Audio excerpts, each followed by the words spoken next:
This chapter, Human Rights and the Age of Inequality, we will discuss about some of the questions mentioned in our text.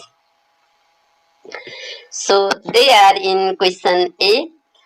How do you define human rights? Human rights कसरी define गर्नुहुन्छ?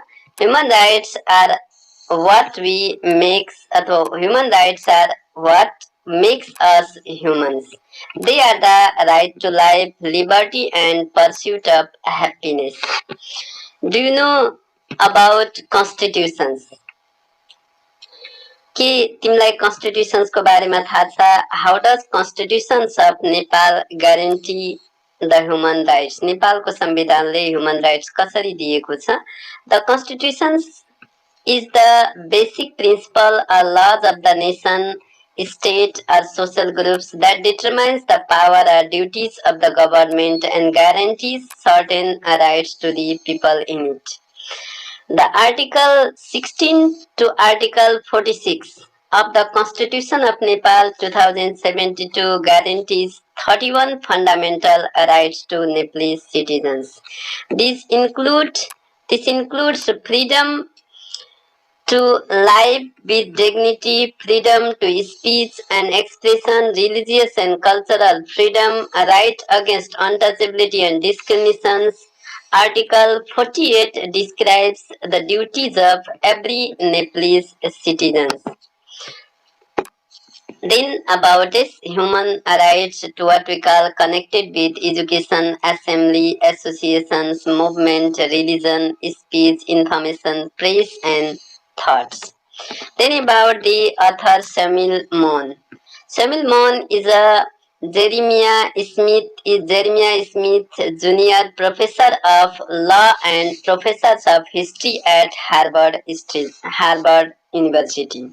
His book Not Enough Human Rights and Unequal World is the most recent works. अहिले तत्कालीन एउटा 2018 मा लेखेको book हो.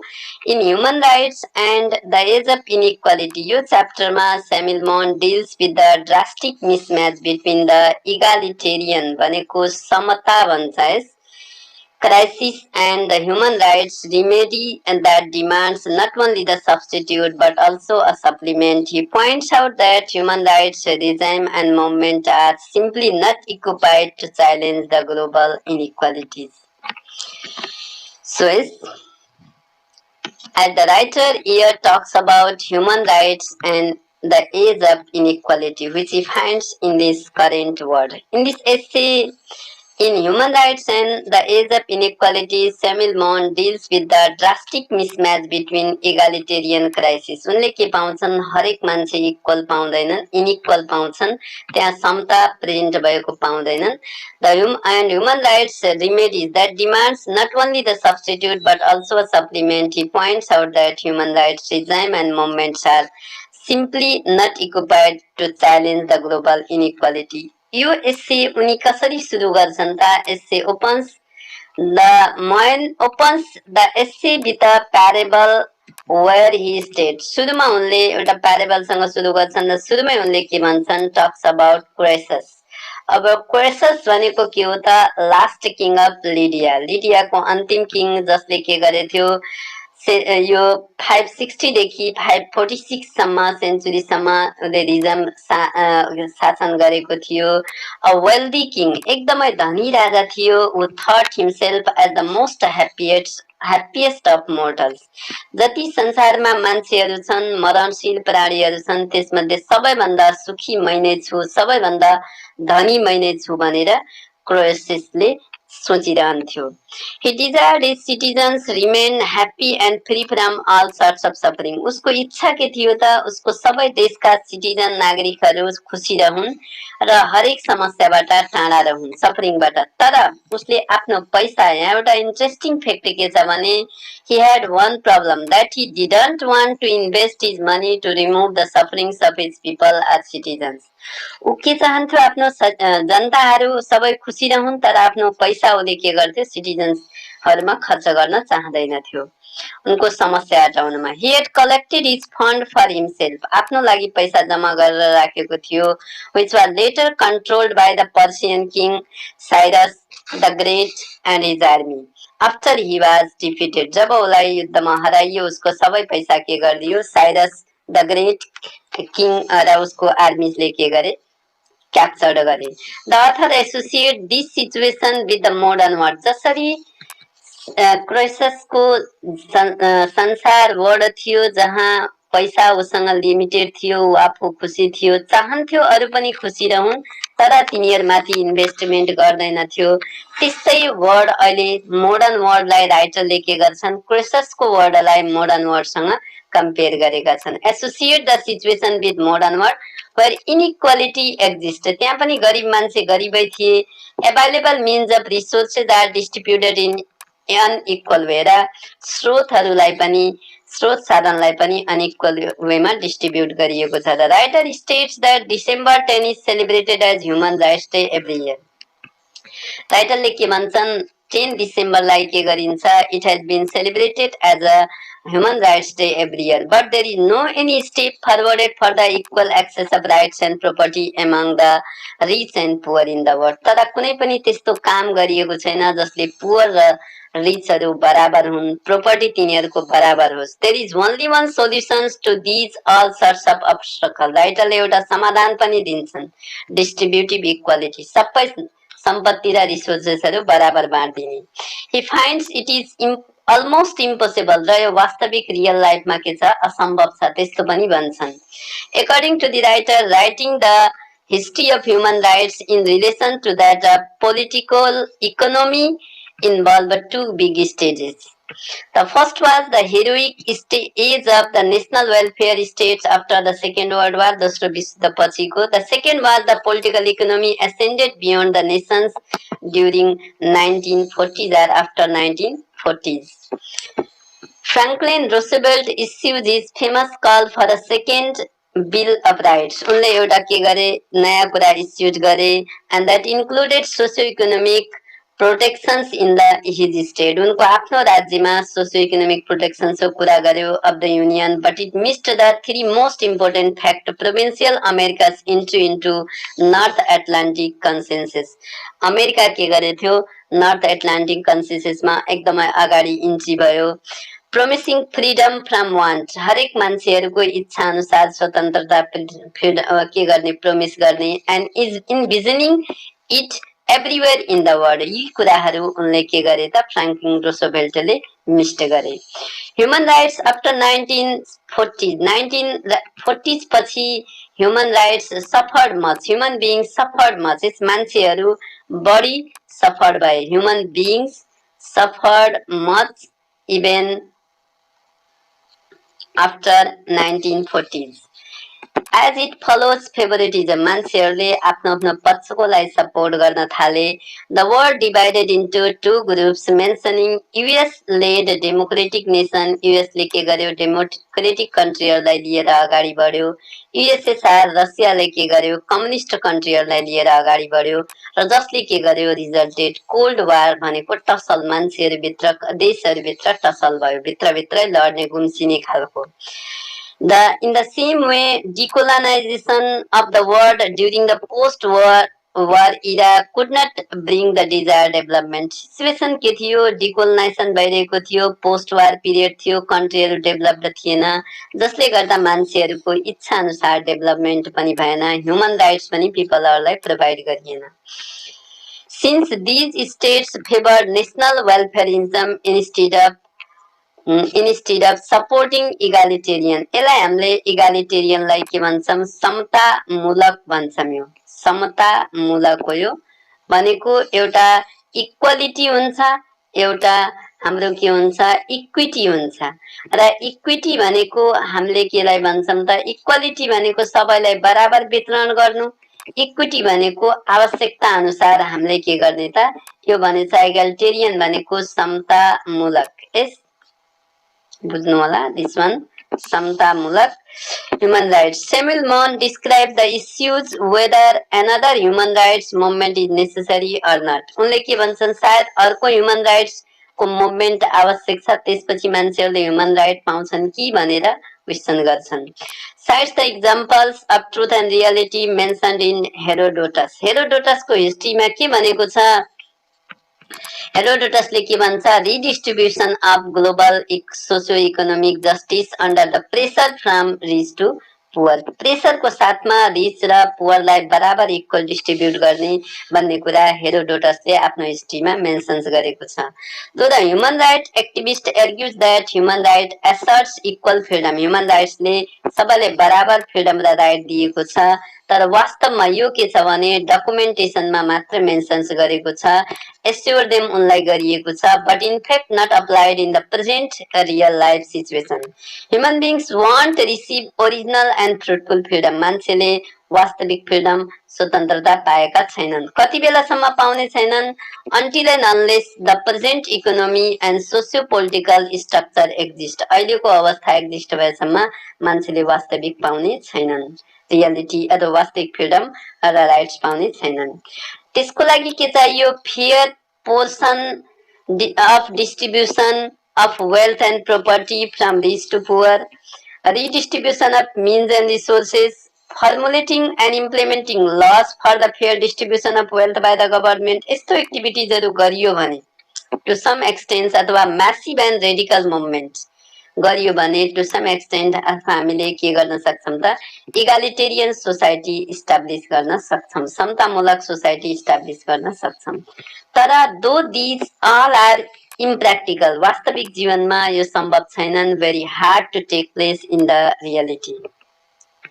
Above यसरी हामीले के भन्न सक्छौँ? आवर कमन डेस्टिनी, हाम्रो भाग्य is like that of the world of Croesus world where rich enjoy the happiness, freedom, rights, सबै कुरा, everything in maximum level, like that of colonizers in the British राजमा जसरी कोलोनाइजर्सहरूले इन्जोय गर्ने गर्थे, while poor live in the words of illusion, भ्रमको संसारमा बसिरहेका छन्, with their floating equality and freedom. So this is about the main idea of the chapter, human rights and the age of inequality. Then about the glossary, parable, a story told to illustrate a moral or spiritual truth, outspread to become larger, ascendancy, the position of having dominant power, destitutions, lack of something, repressions, generosity, kindness, genocide, the deliberate killing of nations and race or nation of people, egalitarian, showing or holding of a belief, equal rights, opportunity for everybody, preamble, a statement or introduction that comes before something spoken or written, inumenical, relating to, counter cynical, opposing the trend of business or economic cycle, doppelganger, alter ego, stigmatized, to describe or considers somebody, something as something very bad. Then about the questions, understanding the text. Answer the following questions. Question A, what is the first human rights declaration adopted by the United Nations? The first human rights declaration adopted by the United Nations is mobilization for the economic and social rights. When is Human Rights Day observed? Human Rights Day is observed on 10th December every year. Human Rights Day is observed on 10th December. What is the goal of Universal Declaration of Human Rights? इसको main goal के होता? The goal of Universal Declaration of Human Rights is to provide a list of the most basic entitlement or the keys valued like fairness, dignity, equality, respect that human deserves thanks to being human itself. Furthermore, its aim is to assert foundation of freedom, justice and peace in the world. What are the big stages that involve writing the history of human rights in relation to the socio-political economy? The first one, the heroic age of nation welfare after the World War II, the bitter enemies of the new Cold War era in 1948 or after Second World War. What are the facts that have been missed in Roosevelt's call for the second Bill of Rights? के कुरा mix गरिएको छ हामीले के भन्न सक्छौं the things mixed in the Roosevelt's call for the second Bill of Human Rights. First, it marked characteristically provincial America's late and ginger entry into the already ordinated North Atlantic consensus. And second, the highest promise was not the flora protections for the masses, but the end of special privileges for the few ceilings of inequality हटाउने भनेछ. Third, Roosevelt certainly hoped it would span the globe, but it was organized nationally and not internationally. उसले सोचेको थियो यो कुरा के हुन्छ संसारभरि लागू हुन्छ, तर यो के भयो नेसनमा निहित रह्यो. Right, the truth explained in the Herodotus history. Herodotus को history मा के truth expressed गरिएको छ? Truth expressed in Herodotus history is that global socio-economic justice like social economic justice would require redistribution under the pressure from rich to poor. यो pressure को साथमा propertiesहरु र यस means and resources distribute गर्नुपर्छ legal activism को साथमा. Why is the Universal Declaration of Human Rights important to you? It is important to us or me as it works in favor of all human beings for the rights, justice, equity by removing the partiality, injustice, inequality, discriminations, and many more. So, such types of inequality is found in this postmodern era. A reference to the context, does this essay give ways on how to stigmatize inequality? कसरी inequality लाई stigmatize गर्ने के यसले ways दिएको छ? The essay Human Rights and the Age of Inequality do not give some specific ways how to stigmatize the inequality कसरी हटाउने, but it talks about the stigmatization of inequality. Most of all, history suggests that there are the wrong kinds of agents, not fearful enough to provoke redistribution. If inequality grows like this, opponents will arise some days. यदि यस्तो तरिकाले inequality grows हुन्छ भने विरोधीहरू कुनै न कुनै दिन आउनेछन्. Therefore, it is the better to maintain the equality and justice in the society by forming new sort of human rights movement for the sake of common people. Social equality, liberation can be justified. Proper supervision and monitoring, support of stakeholders, enacting strict law, removing partiality, maintain justice, equality, etc. are necessary for the humanitarian behalf of all human beings. Inequality is believed to be as a stigma for the societies as it creates tussle and conflicts among the people. So, proper balance for it is required. वास्तवमा यो के छ त आवश्यक छ. It also shows imbalance, how the businessman is attaining the profits and other workers are just as moving here and there for the few monies. Question B, is another human rights movement is necessary? के अर्को human rights movement necessary छ? Why भनेछ? Yes, another human rights movement is necessary as the essays find human rights is functioning under the political suppression. Political pressure को साथमा यो के गरिरहेको छ काम गरिरहेको छ. He wishes to see another human rights movement in the coming days due to following reasons. People who are in powerful positions found violating the law. जो powerful मा छन् ल violate गरिरहेका छन्. Inequality has been contained in human affairs. Nepotism, favoritism पाइरहेको छ. नातावाद, कृपावाद practice मा छ.